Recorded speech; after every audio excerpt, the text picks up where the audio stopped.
The Aerogardens are finally productive again. Welcome back to another garden update. If you're new here, I'm Kathryn, the Aerogarden Homesteader, and I am doing an update on the indoor garden. And while the outside garden is winding down, the inside garden is winding up. I was able to harvest a few leaves. Pretty much I didn't harvest from this one, it was kind of small, but pretty much I did harvest about one leaf from each lettuce plant. Cilantro is still doing fine, still has a few color changes on it. I've been sort of picking those off and giving them to the chickens. I got a little bit of color going on here, probably because I haven't been using it, it's just been sitting here, so I should probably pick some of those off.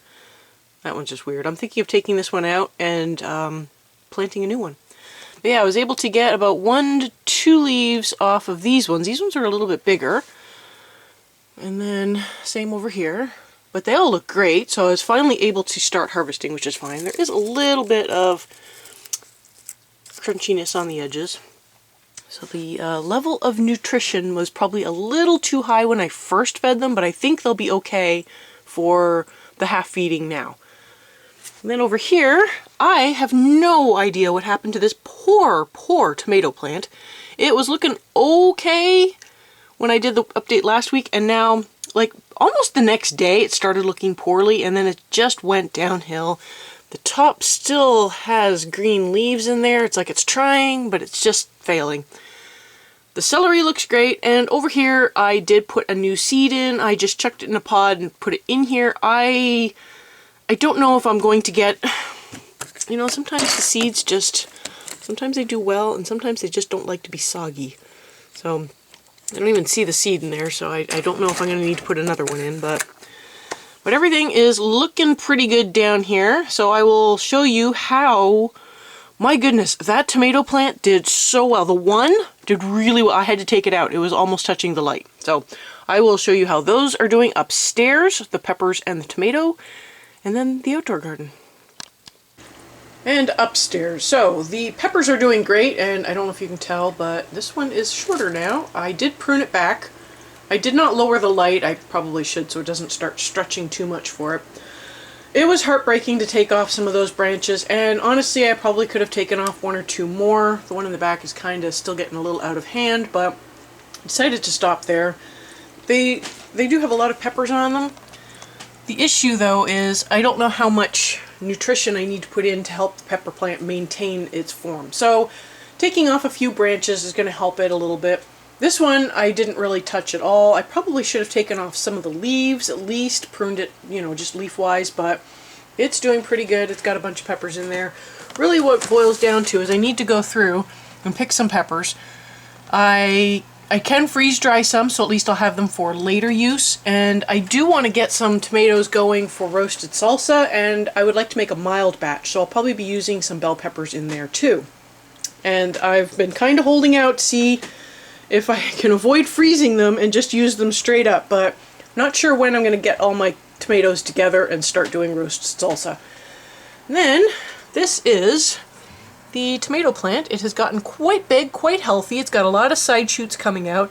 It is, I don't know if you can see it, the fan is on, but it's a little floppy. So it hasn't really, it didn't have a lot of wind downstairs, and so it'll be good for it to be up here where you can see it's getting hit by the fan, and it's got a little bit of, you know, it's going to start getting resistance from that and growing a little stronger. But yeah, it's in here. I tried to put it in the middle. That's about as middle as I can get. And then the other one, the other side has been cleaned up. I put in the trellising system, at least 1 level. I've only got 1 level really. And this side is ready for another tomato plant, but as you saw downstairs, the one was looking poorly and I started a new seed, but that's going to take some time. So we will see how this one goes, and hopefully it will be a good fit for the Aerogarden. I will let you know how that works out. This is the Napoli tomato, in case I haven't mentioned that already. This is the Napoli tomato. It is supposed to be like a Roma, but it's supposed to be a more compact plant.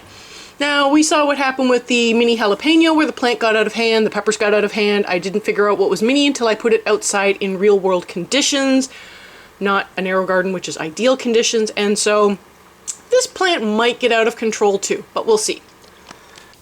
And finally, the outdoor garden update. The herbs are looking good.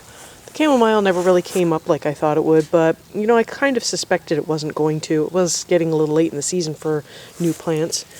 The catmint is, it's like it's trying, but there's a little bit down here by the base, but it's like it's not really coming back. I thought it was a perennial, but I don't know, maybe it's an annual.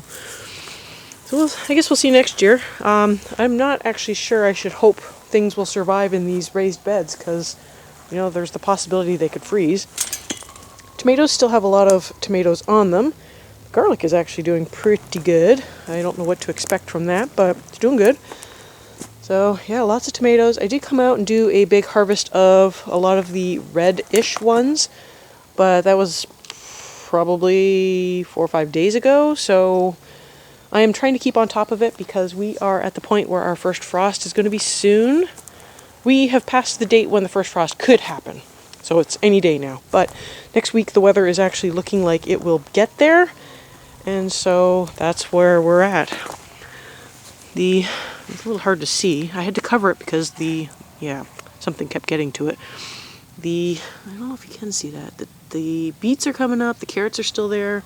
I harvested my cucumber, as you saw, but I've got this other one here. It still needs a little bit more time to fill out. And then the peppers. They are just doing their thing, and so are the chickens, apparently. But I did a little bit of tidying up over here. Kale looks awesome, though. Cherry tomatoes. Yeah, that's just how it's going. So we may or may not get any more strawberries. So they're green. They might change color, they might not, I don't know. So I guess we'll see. But, you know, like I said, next week we are expecting the temperatures to get down into the mid-30s, and we might get a frost after that. So it is what it is. I will be keeping an eye on the temperatures because I definitely want to come out here and get as many tomatoes out as possible. But it is a shame that the beans never really produced. I do have flowers. They tried. I got some bindweed. The asparagus is kind of growing funny, oddly enough. It's clumps.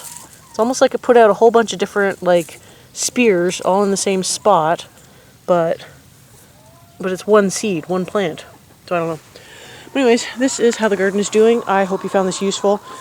The chickens are very vocal because I haven't given them their scratch this morning, but they've been giving me 5 eggs every day, so can't complain. Thank you so much for joining me today. I hope you have a good rest of your day, and I will have some videos up at the end that you might enjoy, and I will see you next time on the Aerogarden Homestead.